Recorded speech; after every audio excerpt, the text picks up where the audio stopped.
Hi friends, நீங்கள் இப்போ பார்த்துட்டு இருக்கிறது சென்னகேசவா டெம்பிள், பெல்லூர், கர்நாடகாவில் இருக்குது. இது ஒரு Vishnu temple.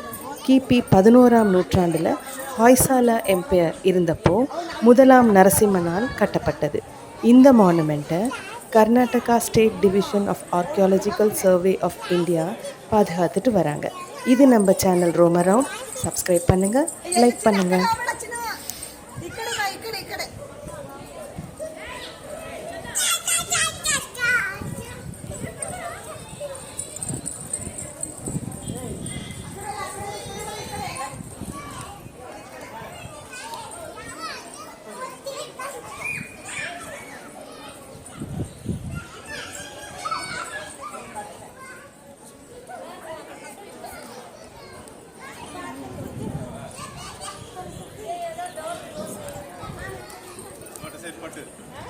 What is it?